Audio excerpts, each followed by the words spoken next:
Merci beaucoup Morgane. Donc, je vais faire très court et je vais rapidement passer la parole à David Marchal, que je remercie très chaleureusement, puisque sans l'ADEME, on en aura l'occasion d'en parler, mais sans l'ADEME, nous ne serions pas là ce soir. Alors, mon propos, j'ai échangé avec le ministère donc pour introduire très rapidement. Ce qu'aurait dit le ministère, c'est le contexte, c'est en fait la feuille de route qui a été adoptée l'année dernière pour la décarbonation de l'aménagement urbain. Et donc, vous n'allez surtout pas devoir lire tout ce qui est marqué là, mais à Efficacity au CSTB, on est pour la transparence. C'est ce à quoi contribue c'est ce à quoi contribue Urbanprint, notamment la transparence de l'impact carbone des projets. Donc voilà, nous citons nos sources. Et donc vous avez un extrait de la feuille de route. Que dit cette feuille de route, notamment le premier levier, c'est qu'il faut améliorer les méthodes d'évaluation de l'impact carbone des projets d'aménagement. Alors ça, c'est en 2023. La bonne nouvelle, c'est que grâce à l'ADEME, au CSTB et à un certain nombre d'acteurs, notamment BBCA, qui est là aujourd'hui, et merci Hélène, on a commencé depuis 2018. David le redira. Donc ça veut dire qu'il faut encore améliorer, mais il y a une méthode qui existe. Donc ça, c'est très important. Et du coup, il faut surtout déployer cette méthode. C'est ce qui est marqué juste en dessous. Il faut répliquer et déployer cette méthode à grande échelle. Voilà. Et c'est notamment pour ça qu'il faut faire monter en compétence tous les acteurs de la filière. Et c'est ce à quoi contribue la version d'Urbanprint dédiée aux aménageurs et aux collectivités, qui vous sera présentée juste après, et que Espace Ferroviaire, et Nadia témoignera, donc a fortement contribué à mettre au point. Donc l'élément central, vous voyez, améliorer les méthodes. Nous avons déjà une méthode dont parlera David, de l'ADEME, donc la méthode Cartier énergie-carbone, cette méthode française de référence. Il faut encore l'améliorer, mais elle existe. Ça fait 5 ans, bientôt 6 ans que l'on y travaille.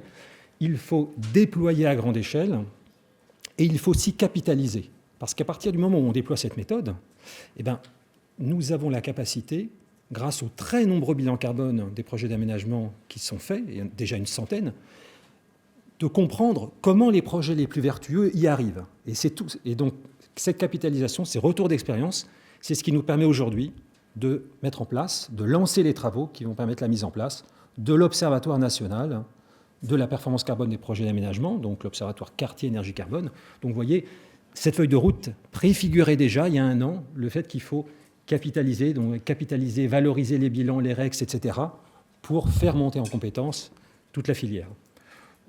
Et dernier point que vous voyez en bas, dans cette feuille de route, c'est qu'il faut, au moins pour les projets les plus importants, il faut vraiment que rapidement, ça soit obligatoire. Et donc les projets les plus importants, ceux dont on parle, c'est ceux que va évoquer Gilles Croquette de l'autorité environnementale. Donc les projets soumis à étude d'impact. Pour cela, il faut vraiment qu'il y ait rapidement un bilan carbone prévisionnel. Prévisionnel, c'est important, ça veut dire en phase de conception, puisque c'est là que l'essentiel se joue.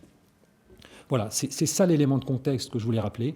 Donc tout ce que nous faisons aujourd'hui, c'est vraiment en totale cohérence avec les priorités de la feuille de route que nous sommes fixées, que l'État a fixées pour la décarbonation de l'aménagement urbain. Et on espère que les travaux que nous menons depuis 2018 arrivent vraiment au bon moment.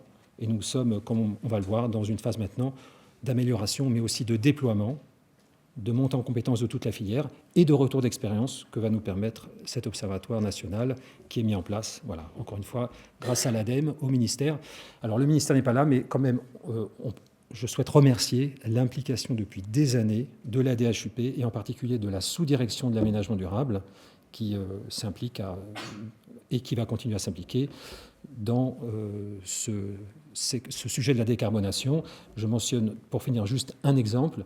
La circulaire Écoquartier, qui est là aussi pour montrer l'exemple, prévoit depuis 1 an la réalisation d'un bilan carbone pour les écoquartiers. Ce n'est pas obligatoire, mais c'est très fortement recommandé. Donc le ministère est très impliqué dans tous ces sujets de mesure et de réduction de l'impact carbone des projets d'aménagement. Donc voilà le contexte général.